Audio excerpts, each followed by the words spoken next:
Alors que les vacances de la Toussaint viennent de se terminer, celles de Noël vont bientôt commencer.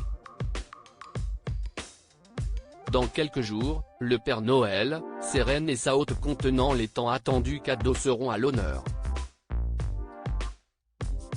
Des moments propices aux réunions de famille, auxquelles ne vont pas échapper les Windsor. Enfin presque. Si tout le clan sera a priori au Royaume-Uni pour célébrer les fêtes de fin d'année, un couple résiste encore et toujours à l'appel des retrouvailles, Meghan Markle et le prince Harry.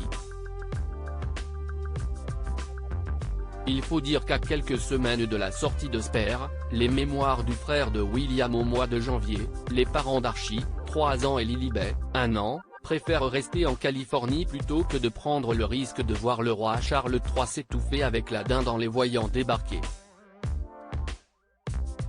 Les retrouvailles avec les Sussex ne seront donc pas pour tout de suite, pour ne pas dire jamais, mais cela n'empêchera pas tous les autres de se réunir autour du nouveau souverain, de la reine consort et des membres actifs de la royauté.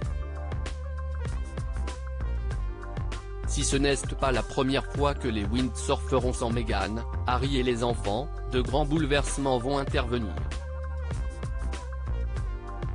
En cause, la disparition d'Elisabeth II au mois de septembre.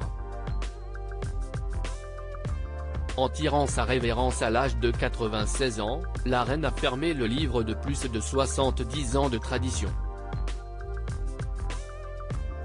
Celles de Noël en font partie. De son vivant, l'emploi du temps des fêtes de fin d'année était presque millimétré et semblable d'une année sur l'autre. Une sorte de rituel qui pourrait bien être bouleversé.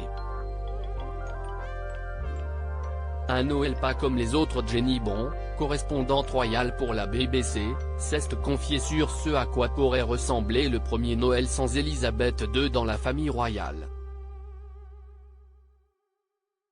Si des retrouvailles à Sandringham dans le Norfolk sont prévues comme d'habitude, certains détails ne seraient plus.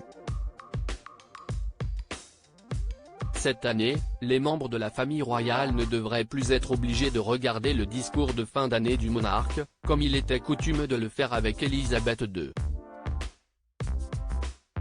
Comme le rapporte The Sun, Charles III enregistrera son discours à l'avance mais n'a pas pour but d'imposer son visionnage au clan au moment de sa diffusion à la télévision.